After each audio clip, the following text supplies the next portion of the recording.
India sisters கிச்சனுக்கு உங்களை வரவேற்பது அம்முவன் லதா. அக்கா, எனக்கு உப்பும் உரப்புமா நல்ல கார சாரமா வெஜ்ஜில் ஏதாவது சாப்பிடும் போல இருக்கு. என்ன குழம்பு செய்ய போறீங்க? அப்போ நான்வெஜ்ஜுக்கு ஈக்குவலா இல்ல அதை விட செம்ம டேஸ்ட்ல ஒரு குழம்பு செஞ்சு சாப்பிடலாம் இன்னைக்கு.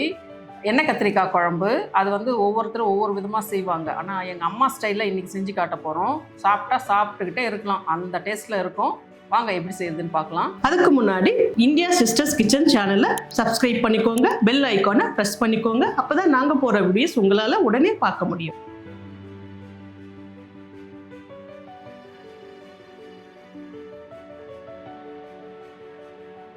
முதல்ல குழம்பு செய்ய ஆரம்பிக்கலாம். அதுக்கு அரைக்க வேண்டிய பொருட்களை முதல்ல அரைச்சிக்கலாம். இங்கே 250 கிராம் சின்ன வெங்காயம் எடுத்திருக்கேன். உங்ககிட்ட இல்லைன்னா 2 பெரிய சைஸ் வெங்காயம் 2 எடுத்துக்கோங்க. அதோட 20 பல் பூண்டு எடுத்திருக்கேன். இதை ரெண்டையும் சேர்த்து அரைச்சிட்டு வந்துடலாம். ரொம்ப நைஸாக இல்லாமல் ஒரு 80% அளவுக்கு அரைச்சிக்கிட்டா போதும்.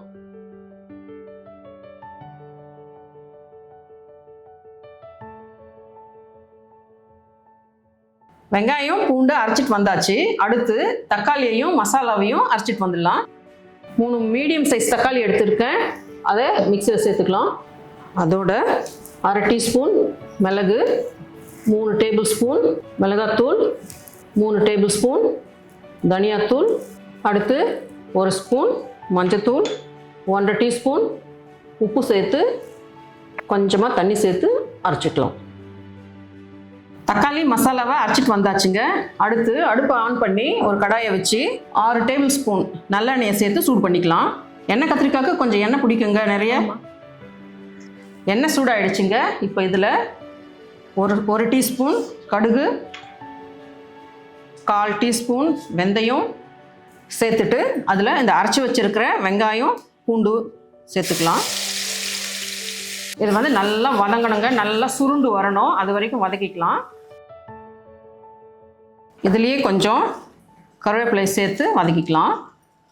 அக்கா, இதை நீங்கள் வதக்கிக்கிட்டே இருங்க. நான் அதுக்குள்ளே கத்திரிக்காயை 4 வெட்டி இதுக்குள்ளே மசாலா ஸ்டஃப் பண்ணி எடுத்துகிட்டு வந்துட்டுமா? ஆமாம் ஆமாம்.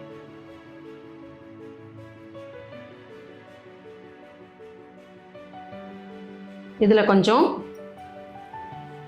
இல்லை 1/4 டீஸ்பூன் பெருங்காயத்தை சேர்த்துக்கலாம்.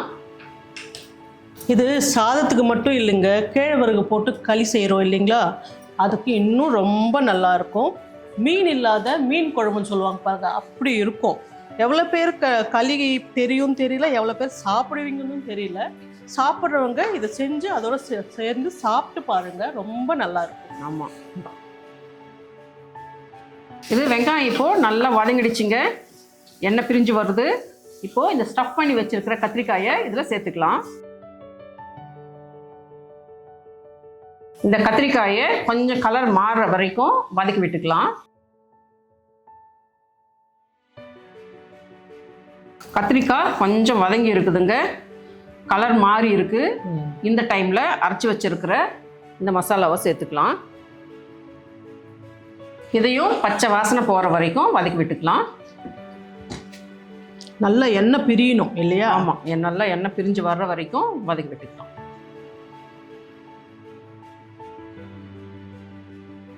இப்போது மசாலா பச்சை வாசனை போயிருக்குதுங்க, எண்ணெய் பிரிஞ்சு வந்திருக்கு, காயும் ஓரளவுக்கு வெந்திருக்கு. இந்த டைமில் தண்ணியை சேர்த்து நல்லா கலந்து விட்டுக்கலாம். ஒரு 3 கப் அளவுக்கு தண்ணி சேர்த்துக்கிறேன். இதை நல்லா கலந்து விட்டுட்டு மூடி போட்டு மூடி ஒரு 10 நிமிஷம் வேக வச்சோம்னா கரெக்டாக இருக்கும். அடிக்கடி கொஞ்சம் கலந்து விடுங்க.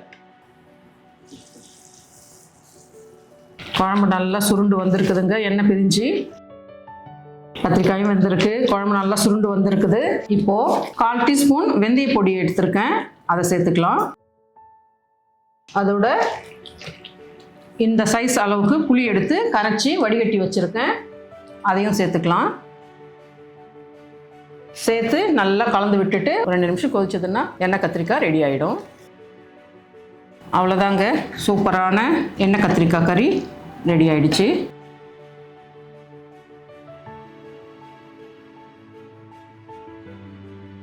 அருமையான எண்ணெய் கத்திரிக்காய் குழம்பு ரெடி ஆகிடுச்சுங்க. இதே முறையில் நீங்களும் செஞ்சு சாப்பிட்டு பார்த்து எப்படி இருந்ததுன்னு சொல்லுங்கள். உங்களுக்கு பிடிக்கும்னு நம்புகிறேன்.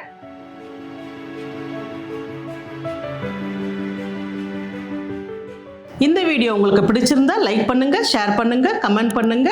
இதே மாதிரி இன்னொரு ரெசிபியோட அடுத்த வீடியோவில் பார்க்கலாம். நன்றி, வணக்கம்.